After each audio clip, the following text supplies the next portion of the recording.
colegio a quedarse conmigo de una manera completamente providencial. No quiero alargar. Vino al colegio, me la trajo Francisco Sánchez Ventura, catedrático de Zaragoza, su madre, Chon de Luis, que era una de las personas que más vieron las apariciones de las niñas, y después de un trajín, por fin pudo entrar en el colegio. Cuando entró en el colegio me dijeron lo siguiente: vamos a cambiarle el nombre, porque esta niña está muy solicitada por todas, le han preguntado muchas cosas, y claro, es normal que le costara. No queremos, solamente le vamos a decir que aquí la pueden ver fulano, fulano y fulano.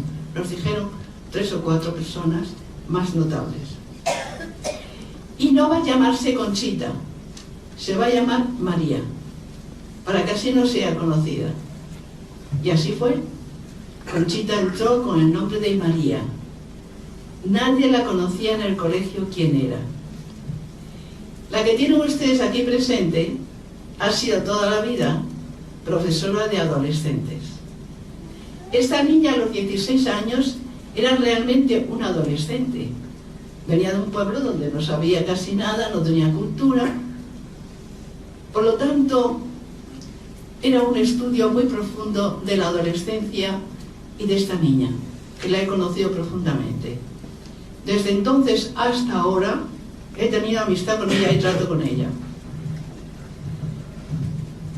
Cuando Conchita quedó en el colegio, yo me encargué de su formación. Consistía en que todas las tardes, 1 hora y pico que tenía libres, venía conmigo a un recibidor y hablábamos.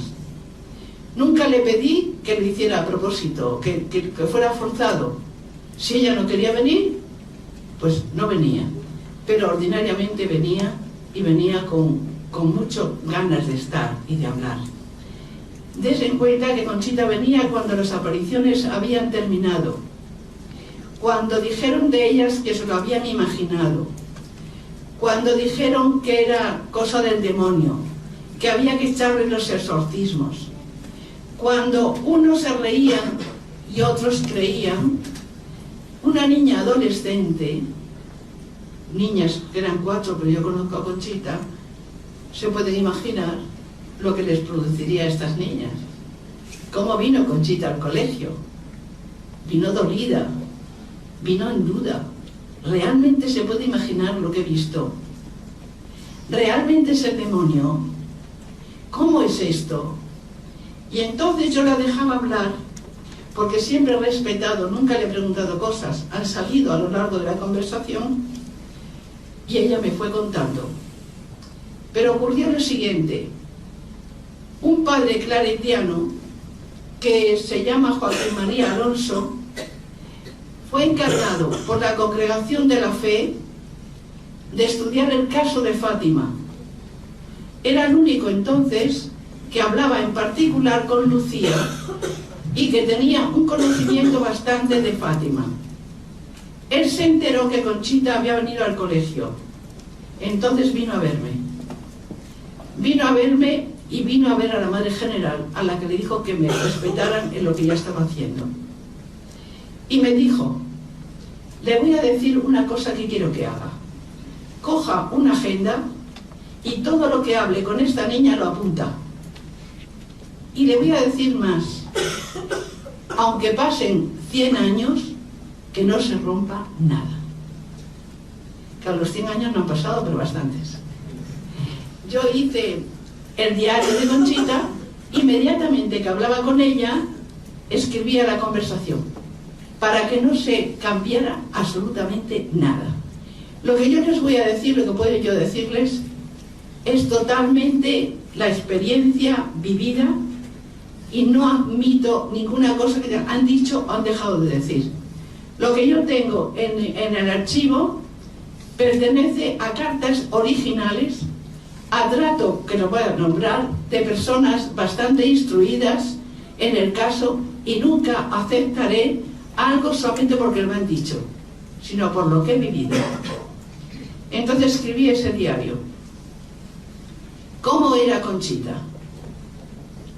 Pues mire, una niña adolescente, sin cultura, completamente atacada a que eran cosas que se hacían ellas. Pero ¿cómo podían decir eso? ¿Cómo puede estar una niña 7 horas en éxtasis? Cuando le echaban colirios en los ojos, el doctor Piñar, Ortiz, Morales, etc. ¿Cómo es posible? Entonces, esta niña la voy a calificar. En el tiempo que la estudié, desde entonces hasta ahora, la voy a calificar. Una niña con una gran... Era completamente personal, tenía mucha personalidad. La que más personalidad tenía de las 4. Con mucho sentido del humor. De tal manera que cuando terminó el colegio y me mandó la primera carta, lo que hizo fue meterme una mariposa de esas que se echaban a volar en el momento que se abría la carta. Y me dio un susto morrocotudo. Entonces, era sencilla, muy sencilla. Era caritativa. Jamás la encontré en el colegio quejándose de nadie.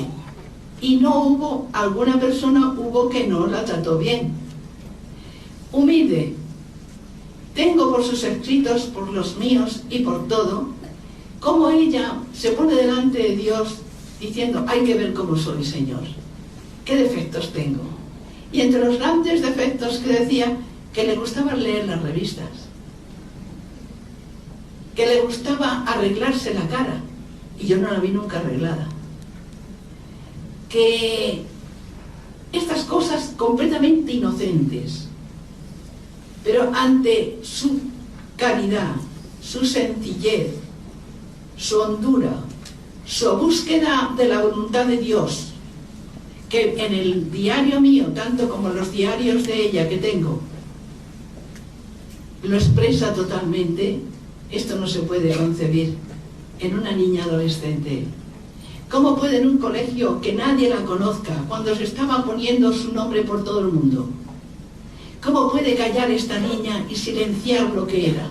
Pues lo hizo.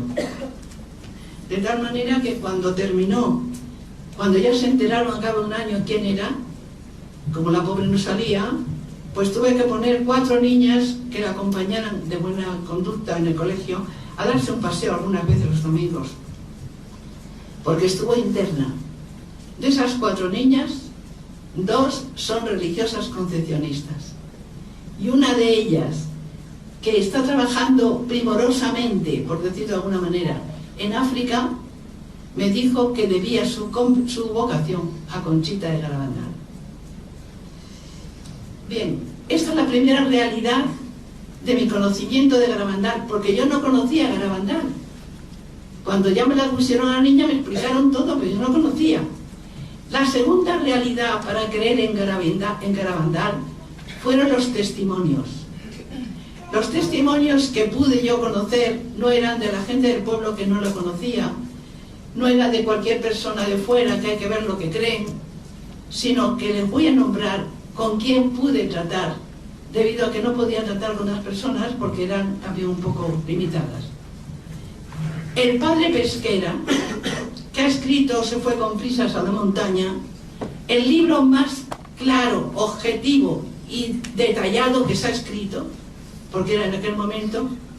El padre Pesquera, cuando se enteró que yo tenía el diario de Conchita, me lo pidió. Ingenuamente se lo dejé.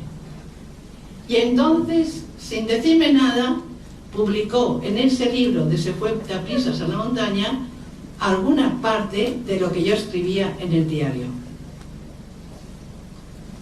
Ese fue el padre claretiano, el padre Pesquera.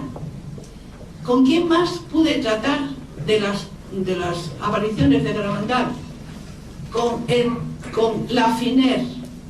Era un sacerdote extraordinario francés que vivió profundamente las apariciones de Garabandal. Con Jacques Lesserre, que era catedrático de la Sorbona de París. Con ellos me comuniqué varias y bastantes veces. Tengo cartas de algunas personas, hasta de 50 cartas de ellas. Me comuniqué con el padre Ramón María Andreu, jesuita, que con su hermano tiene algunas cosas que pasaron muy notables en Garabandal. Y le dije, padre Ramón, ¿qué tengo que hacer yo en la formación de esta niña? Y me dijo, usted no tiene que preguntarme nada. Haga lo que crea conveniente consultando con Dios. Y así lo hice. Hablé con el padre Lucio Rodrigo, que tenía fama de santo y de sabio, en comillas. Y personalmente los conocí, traté bastante, y el padre Nieto, que fue confesor de Conchita cuando salió del colegio. El padre Nieto está en proceso de beatificación.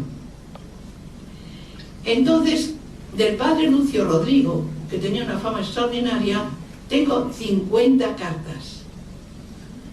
El archivo que tengo de Garabandal son 23 carpetas, así de grandes y así de gruesas.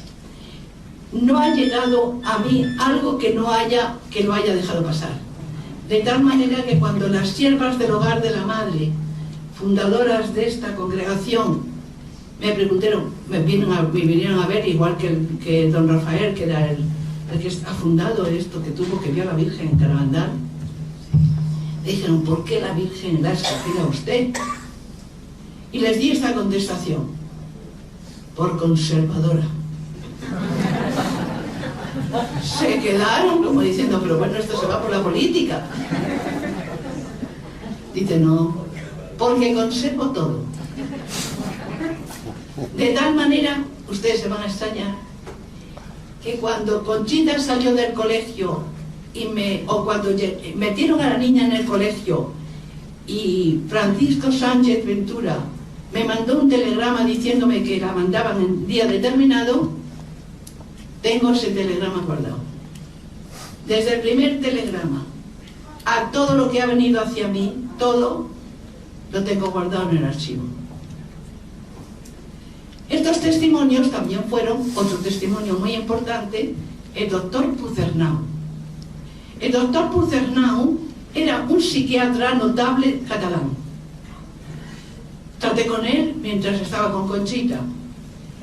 Ha escrito un libro, que tengo yo, un folleto que tengo, donde hizo Puzernau un estudio de psiquiatría, fenómeno por fenómeno, de lo que les pasó a las niñas y lo que psiquiatramente se podía considerar.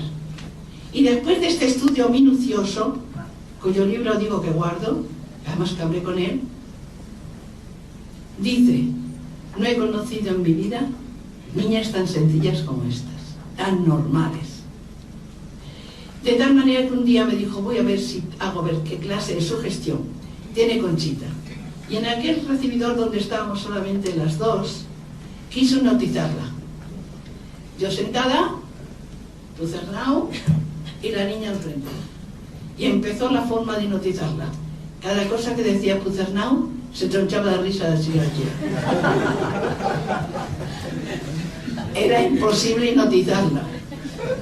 Y me dijo Puzernau, fíjese, no tiene ningún poder de sugestión. Esto lo hizo delante de mí. Puzernau, que también eso le traté, pero también hay otras personas a las que personalmente no conocí. El padre Pío, que estuvo con Conchita, de lo cual no hay ninguna duda, y Teresa de Calcuta. Teresa de Calcuta, amiga grande de Conchita de Garabandal. Cuando Conchita de Garabandal, ya mayor, toma su vida y tiene un sentido y por qué lo hizo, Teresa de Calcuta fue su amiga.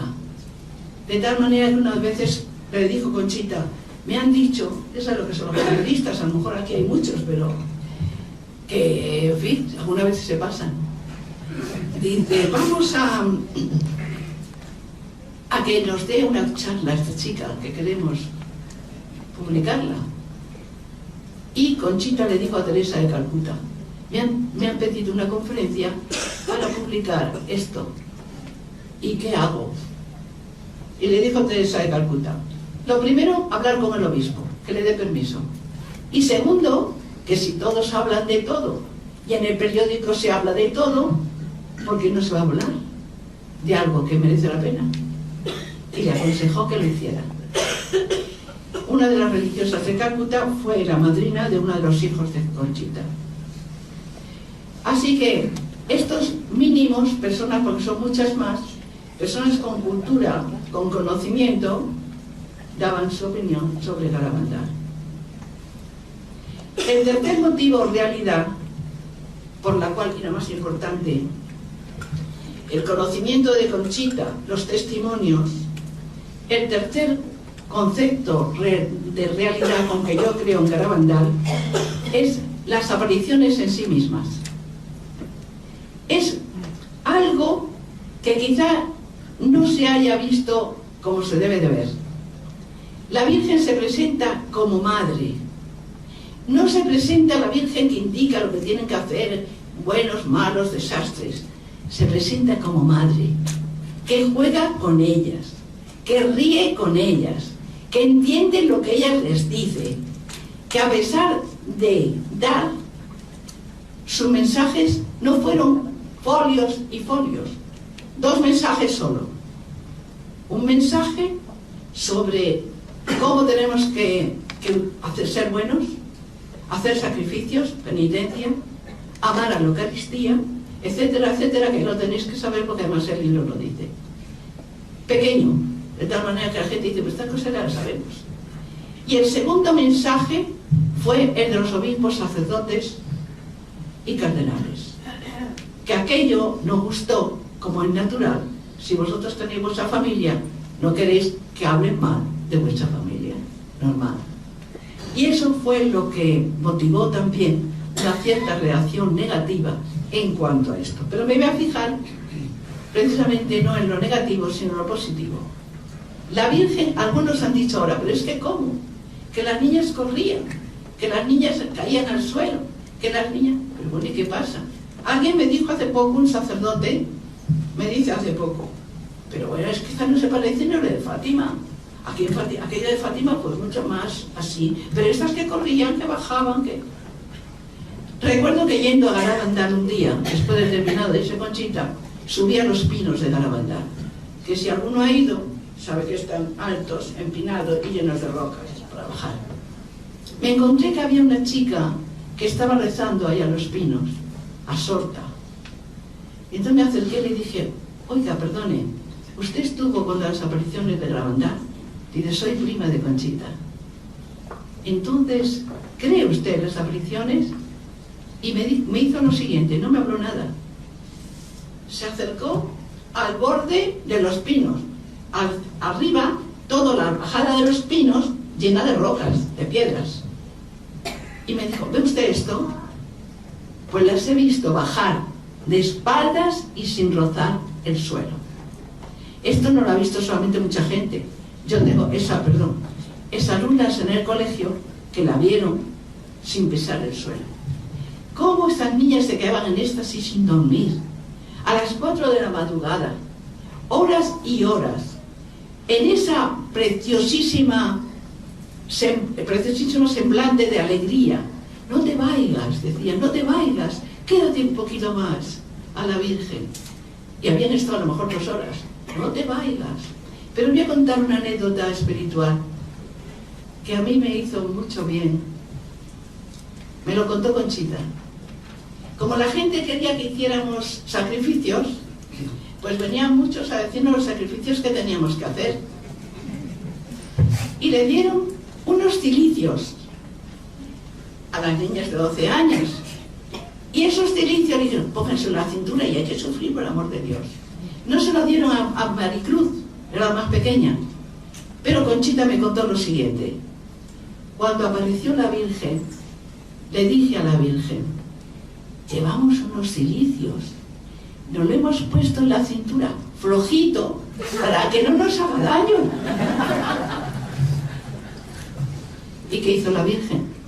Sonrió y nos contestó lo siguiente, lo que yo pido de vosotras es la fidelidad en la vida ordinaria.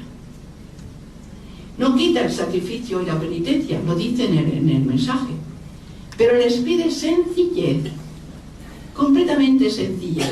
Y cuando estaba con ellas, muchas veces decía, decidme de mis hijos, porque todos son mis hijos. Decidme, ¿qué quieren? ¿Qué piden? Era una maravilla. Las apariciones de Garabandal están llenas de dulzura maternal, están llenas de amor de la Virgen, de sencillez, de acercamiento al hombre tal como es, y aquellas niñas rían, jugaban, escuchaban, y muchas veces sin dormir. Y ahora voy a contar solamente, para no cansar, algo que me contó su madre, la madre de Conchita. Tuvo que ir Conchita al médico a Santander. Tenía 39 de fiebre. La llevó a Santander y al venir de Santander, le dice Conchita, porque ellas tenían las llamadas. A la segunda llamada, si habéis leído lo sabréis, como una alegría interior fuerte, aparecía la Virgen. Al llegar a Garabandal estaba nevando. Y entonces, con 39 de fiebre, y le dice Conchita a su madre, vamos a los pinos. ¿Pero cómo vamos a ir a los pinos? Nevando. ¿Y cómo estás? Madre, vamos a los pinos. Me llama la Virgen, vamos a los pinos. Subí sola con ella a los pinos y cayó en los pinos en éxtasis. Madre, no comprendo cómo me hizo a mí a eso cuando tantas veces la había visto. Yo no tenía necesidad de estar sola con ella y que hiciera un éxtasis fingido. Queda en éxtasis y la nieve va cayendo y la va cubriendo. Estaba de rodillas. Y entonces su madre, yo como madre, hacía el gesto la señora, como madre empecé a quitar la nieve que caía sobre las piedras, las piernas de mi hija. Era imposible. Y entonces dije, bueno, pues si es la Virgen, ¿qué le vamos a hacer? Pero esperaremos. Cuando terminó el éxtasis, Conchita le dijo a su madre, no nos vamos ahora mismo, vamos a rezar una estación. Y de rodillas rezaron allí. Si eso os parece una tontería, a mí no me parece. Entonces, de estas cosas hay muchas de sencillez. Sé tanto que no quiero alargar más. Con estas tres realidades, Conchita, testimonios y la Virgen, que es lo más importante, creí en Garabandal.